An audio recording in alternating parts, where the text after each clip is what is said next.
not affected by a stress ratio equal to 4. And if you look at the first graph, you immediately see that the blue and the green line, which are cemented sample stages, basically don't have much axial strain at all with that stress ratio. However, the uncemented ones, they have a large deformation almost arriving at 5% before the monotonic shearing starts. I'm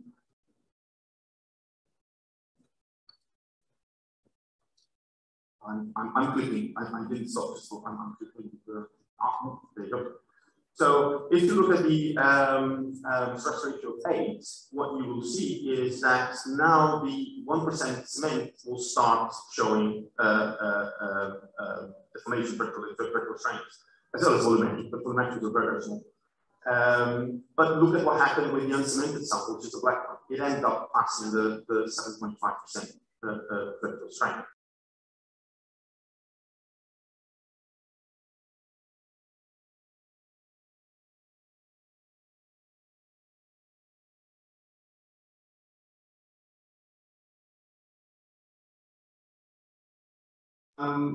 Just for the sake of information, I know that I mentioned 1 million cycles, but there are some tests that actually went up to 2 million cycles in string. So the ones that you see on 2M, they basically went to 2 million cycles.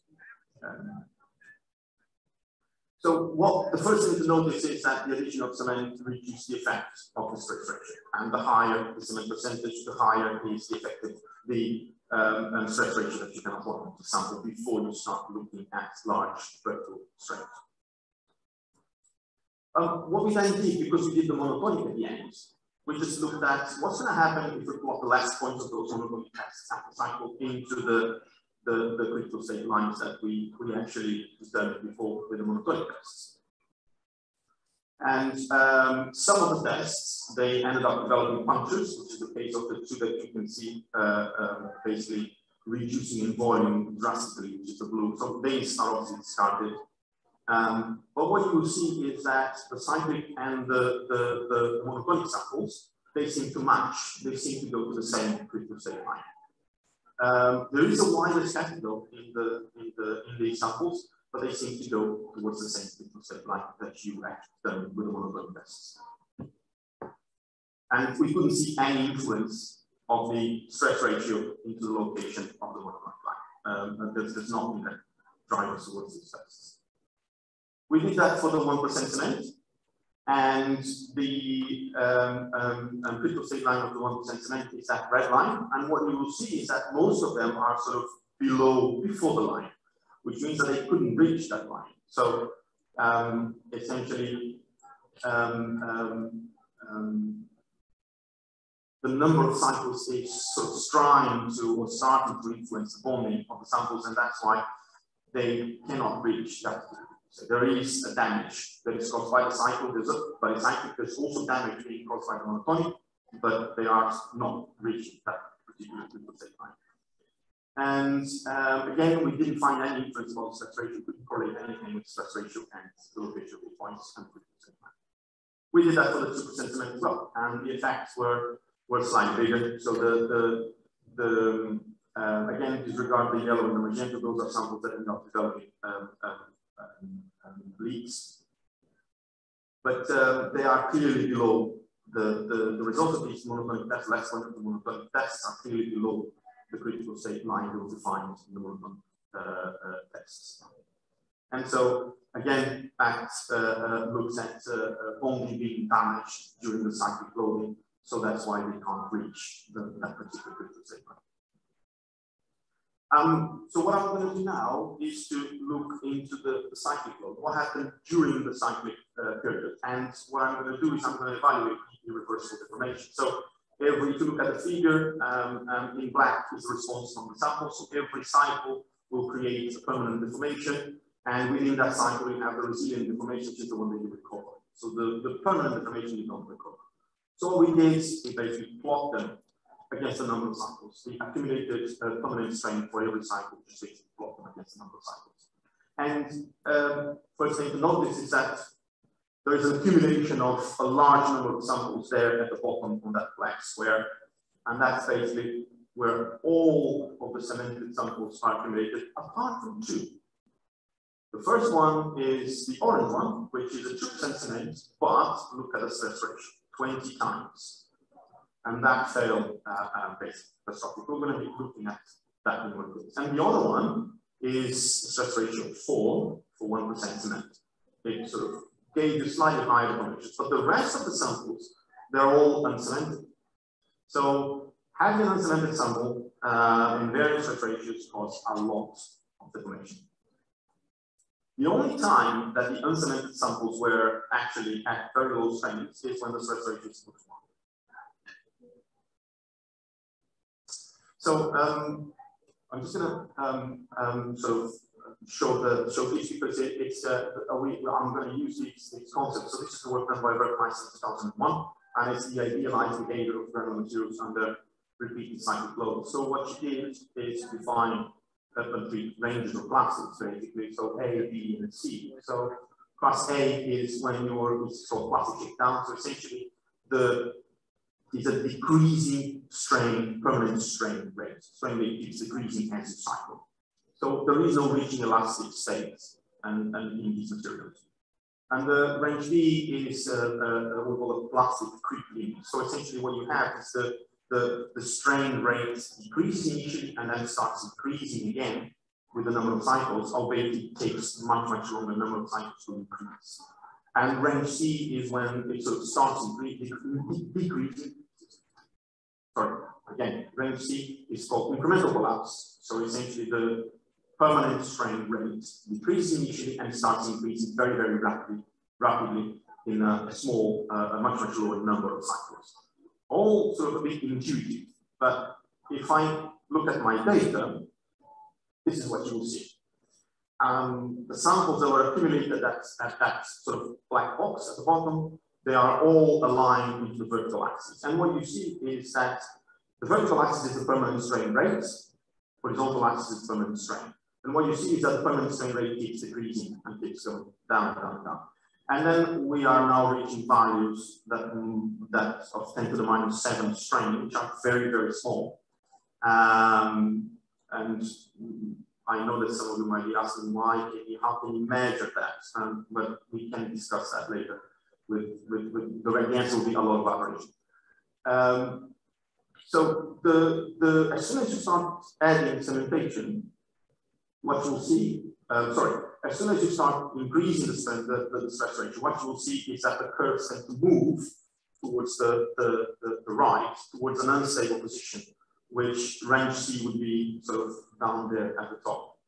And when you increase the cement ratio, what you see is the samples kind of moving towards the left, towards a much stable position. Now, I mentioned the ranges from Bergmeister, and I kind of forgot to say that if you look at the orange test, the 2% 2400, which is range C, you see that initially it decreases, but all of a sudden it starts, the strain rate starts increasing and starts generating a lot of deformation within the number of cycles that we tested. And basically it is a failed test. The other one above, which the blue line, it basically reached more than 5% in 3,000 cycles. So we ended up saying that it's failure. It didn't arrive nowhere near a million like the others. And that's when I sort of present the results of the ballast, because we end up applying the same sort of research methodology to ballast. And these are basically the results. They're very similar to the results that we obtained for base and subbase. So essentially the dashed lines are the cemented samples, the cemented ballast, and the solid lines are the uncemented ones. Now, these graphs is plotted up to 2.5%, not 5% like the other one. So don't be easily misled by the text. And what you will see is that as soon as you add cement to these, the curves move in exactly the same direction for us. So they move towards a much more stable position. As soon as you basically increase the stress ratio, they move towards an unstable position, towards a much higher permanent axial strength.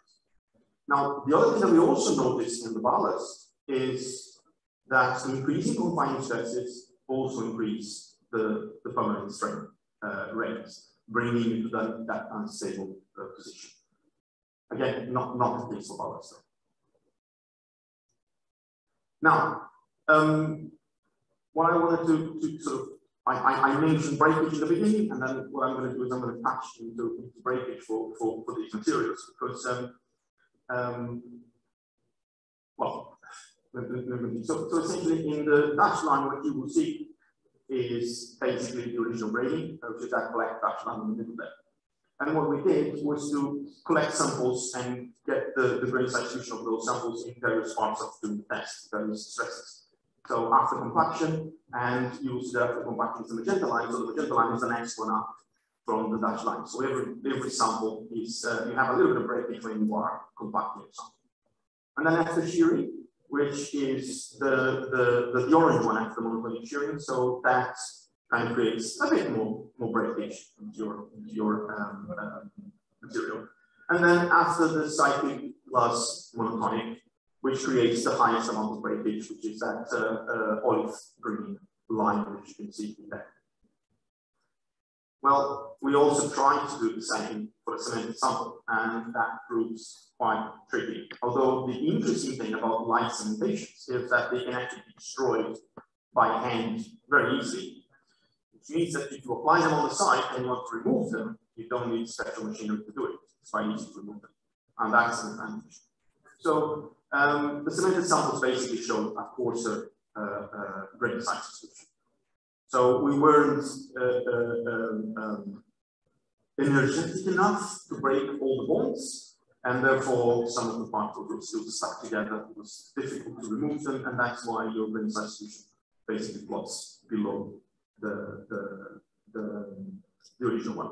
And that shows you why you end up having these clusters that I mentioned before inside of your sample that will tend to change the thickness of the shear band before increasing the volumetric strength. We did the same for ballast. Ballast is a bit more complicated. It has, and why is it more complicated? Because we actually mixed it 5% cement, slightly more than 2%, and that became basically make it more difficult to destructurate the material. So what we have is the cemented sample has essentially higher particles on the coarser side, which you can see that the red dot is slightly below the other ones, whilst the in the middle of the gradient, you can actually see that there's some breakage in there. And then when you come to the fine portion, which is basically almost horizontal, it's very little fines being produced by the cemented sample.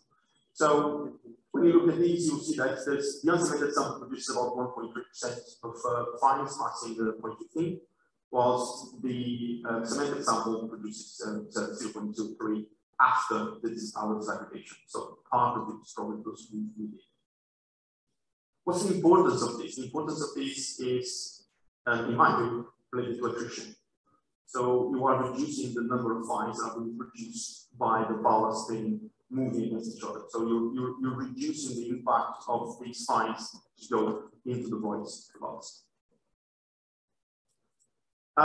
Conclusions. So I have an all huge list of them. Most of them I just kind of covered during the talk, but there is something that I want to say, which is related to the last two. So it's clear that the use of small percentages of cement in basic sulfate material is beneficial to bring these materials to a safer range. And in turn, they will handle a lot more cycles, which means that it is likely that you are going to reduce maintenance costs by increasing the interval between maintenance. And the same thing can be applied to ballast based on the results that we obtained. And the interesting thing about breakage is what I was talking about with attrition. So you are likely to reduce the amount of fines that are being produced by the ballast. And the other thing that a little bit of bonding might help is during the vibration, avoiding particles from getting loose and therefore reduce the problems of flapping ballast. So hopefully, this might make ballast an attractive solution instead of slab trucks, which is literally a massive concrete slab to hold fast trains. And that is the end of my talk. I would like to say my thank you to Mohammed Reza Rezain and Rajib Sativi. Those are the two students that did all the hard work for me to be here. And I will leave you with the inspiration for the natural inspiration for this talk, which is called carnite. So particular materials cemented with a light cementation that have been used for production of construction material for our houses. Thank you.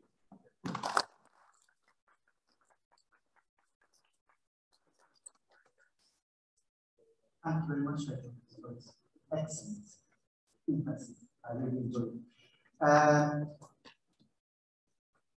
Yes. At the pitch. Yes. So, right. So I would like to ask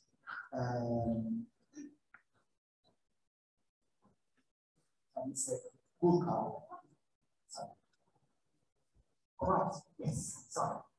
It's my first time, so ignore me. I would like to invite Chair of Civil Engineers, Mr. Granular, to present the token of appreciation to our keynote speaker, Dr. Pedro Ferreira.